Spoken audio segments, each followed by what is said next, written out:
Merhaba arkadaşlar, ben bebeğim 3 aylıkken yeniden hamile kalmış bir anneyim ve ilk YouTube videom olan hamileyim videosunu sizlerle paylaşmıştım. Kanalımda var, video izleyebilirsiniz, ilk videom. Gerçekten bebeğiniz küçükken yeniden hamile olduğunuzu öğrenmek hiç kolay bir durum değil. Art arda hamilelikte sizi neler bekliyor bundan bahsetmek istiyorum. Öncelikle emzirme konusu. Bebeğim 3 aylıkken hamile olduğumu öğrendiğimde bebeğim emiyordu. Mama vermiyordum. Sadece anne sütüyle besleniyordu. Bebeğim emerken yeniden hamile olduğumu öğrendiğimde beni en çok düşündüren konu bebeğimi hala emzirebilecek miyim? Sütüm yeterli gelecek mi? Neler olacak? Doktora ilk sorduğum sorular buydu zaten. Benim zaten küçük bebeğim var, emziriyorum, bunu nasıl yapacağım diye sormuştum. Doktorum şu cevabı verdi bana. Emzirmeye devam edebilirsin ama hamileliğin sonlarına doğru, yani 7. ayına doğru, yani şu anda emzirmeye devam edersen bu kasılmaları tetikleyebilir, erken doğuma neden olabilir demişti. Benim doktorum bana bunu söyledi arkadaşlar. Herkes kendi doktoruna sorsun. Bu durum beni gerçekten kahretti. Ve beni hamilelikte en çok zorlayan, kendimi çok suçlu hissetmeme neden olan bebeğimi emzirememek oldu. Tabii ki de doktorumun sözünden çıkmayacaktım. Emzirmeyi sonlandıracaktım. Ama emzirmeyi daha önceden sonlandırmak durumunda kaldım. Şöyle bir şey oldu. Hamileliğimin 2. ayında, yani bebeğim yaklaşık 5-6 aylarına yaklaşırken sütün sanırım tadı değişti. Ben böyle söylüyorum. Çünkü doktorum da zaten bunu söylemişti. Hormonlardan dolayı sütünün tadı acılaşabilir ya da değişebilir demişti. Bebeğim memeyi ağzına aldığı anda yüzünü buruşturup geri itiyordu, istemiyordu. Artık süt emmek istemiyordu çünkü o tadı beğenmediğini yüz ifadesinden ben anlayabiliyordum. Hamile kaldıktan sonra sütüm gerçekten çok azaldı. Bu yüzden ben zaten emzirmeyi çok erken 7. ayıma gelmeden sonlandırmak durumunda kaldım.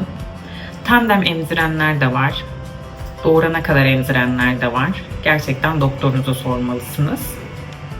Ama benim sütüm zaten hamile kaldıktan sonra kesildiği için ben emziremedim. Emzirseydim de 7. 8. ayda kesecektim emzirmeyi. Çünkü erken doğum gibi bir riski göze almak istemiyordum. Benim emzirme hikayem böyle oldu. Sütümün tadı değişti, sütüm kesildi, bebeğim emmek istemedi. Yani büyük bebeğimi, büyük olsa da 1 yaşında abla olmuş olacak, çok erken sütten kesmek durumunda kaldım. Ona anne sütü veremedim. Benim en büyük vicdan azabım budur erken art arda hamilelikte. Benim emzirme hikayem bu şekilde oldu. Emzirmenin kasılmalara yol açabileceğini bu durumda öğrendim. Böyle bir durum varmış arkadaşlar. Lütfen doktorunuza sorun siz de. Ama tandem emzirmeyi gerçekten isterdim. Gerçekten büyük bebeğime de sütümün son damlasına kadar süt vermek isterdim. Emzirmek çok zor bir şey olsa da 2 bebeği emzirmeye göze alabilirdim eğer ki sütüm kesilmeseydi. İkinci konudan bahsetmek istiyorum. Art arda hamilelikte karındaki bebek için risk var mıdır?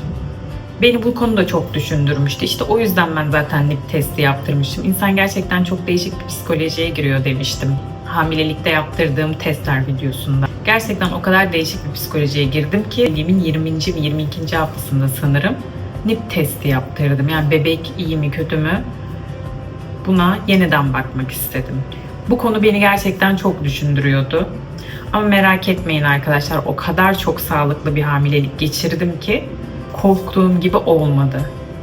Ve şu anda hamileliğim çok iyi ilerliyor.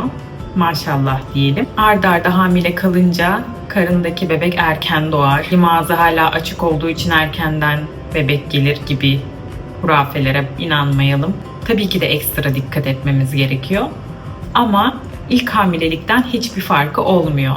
Yine aynı şekilde rahat bir şekilde 2. hamileliğinize geçiriyorsunuz. Düşündüğünüz gibi bebek erken doğar, bebek gelişmez, bilmem ne, bunlar olmadı bende. İçiniz rahat olsun. İlk hamileliğim nasılsa 2. hamileliğim de çok rahat bir şekilde geçiyor. İlk hamileliğimde de ilk 3 ayda yatakta geçirmiştim. 2. hamileliğimde de o şekilde oldu. İlk hamileliğimde de 4. 5. ayda kendime geldim, hayata döndüm. Yine öyle oldu. Hiçbir değişiklik yok. 1. hamilelikteki riskler ve 2. hamilelikteki aynı. Art arda hamile kaldınız diye karındaki bebeğinizi ekstra düşünmenize gerek yok. Çünkü kendinize baktığınız sürece yine aynı şekilde 1. hamileliğiniz gibi 2. hamilelikte devam ediyor. 3. konu annenin sağlığı.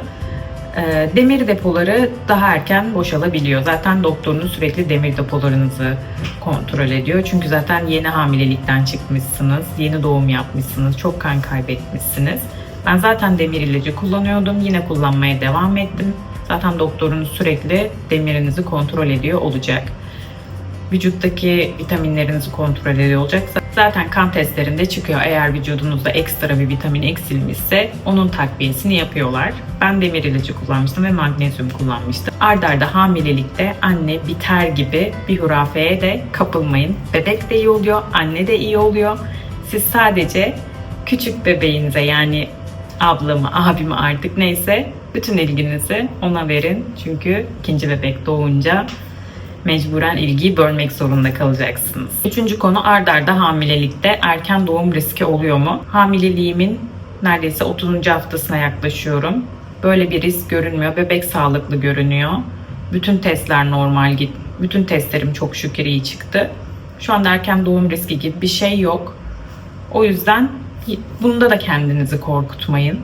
İkinci bebek daha erken doğar, ikinci bebekte daha dikkatli edilmelidir gibi bir şey ben kesinlikle yaşamadım. Şimdi size art arda hamilelikte en zor kısmı açıklıyorum. Bir bebek size çok muhtaçken sizin karnınızda başka bir bebek olması. Geceleri zaten hamileliğin verdiği uykusuzluk varken bir de bebeğinizin verdiği uykusuzluk. Ve sürekli olan bir vicdan azabı. Büyük bebeğinizi erkenden abla, abi yaptığınız için gelen bir vicdan azabı oluyor. Benim en çok zorlandığım konular bunlar oldu. Yani sağlık açısından çok, psikolojik açıdan, suçluluk duygusunu bastırma açısından ben daha çok zorlandım. Bir de videonun başında bahsettiğim gibi emziremediğim için ekstra bir psikolojik baskı oldu. Sadece bunlarla başa çıkmak zor. Onun dışında sağlık açısından kötü olacak diye çok fazla kafanıza takmanıza gerek yok. Çok iyi bir şekilde, çok sağlıklı bir şekilde ilerliyor hamileliği. Hiç merak etmeyin. Peki art arda hamileliğin iyi yanı var mı? İyi yanı şu olabilir. Şu anda zaten bir bebek için evde bir düzen kurulmuş. Bir yola girilmiş. Eşyalar alınmış. Bir rutine bağlanmış. Şimdi ikinci bebek gelince zaten bir bebek rutini içerisinde oluyoruz. Zaten evdeyiz, çalışmıyoruz bebeğimiz olduğu için. Zaten evde bebek için kurulu bir düzen var. Bunları hiç bozmadan ikinci bebek geliyor. Yani aslında işimiz daha kolay oluyor. Güzel tarafı bu diyebilirim. Çünkü ikinci bebek için aldığım eşya sayısı 0. 2 bebeğim de kız çünkü. Zaten evde böyle bir kurulu düzen var. Hiçbir şey yapmadım. Birinci bebeğimde çok büyük hazırlıklar yapmıştım. Şimdi hazırlık yapmama gerek yok. Çünkü zaten her şey hazır. Ve ilerleyen zamanlar için düşünürsek bebekler 2-3 yaşına geldiğinde birbirleriyle oynayacaklar. Oyun arkadaşı aramayacaklar. 2 bebekle ev olduğunuzda evet çok zor olacak ama aynı zamanda 2 tane arkadaş olacak evde ve belki siz daha rahat olacaksınız. 2 bebekli ev videolarım için lütfen kanalıma abone olun. Çünkü ben bunları da çekiyor olacağım. Art arda hamilelikte benim kafama en çok takılan konular bunlardı. O yüzden bu konulardan sizlere bahsetmek istedim. Özellikle art arda hamilelikte emzirme konusu en çok sorulan sorulardan bir tanesi. Herkesin deneyimi değişik. Benim emzirme hikayem ve benim sağlık açısından hikayelerim bu şekildeydi. Kesinlikle korkulacak bir şey yok. Emzirme konusunda kafamı artık takmıyorum. Çünkü bebeklerimiz sağlıklı.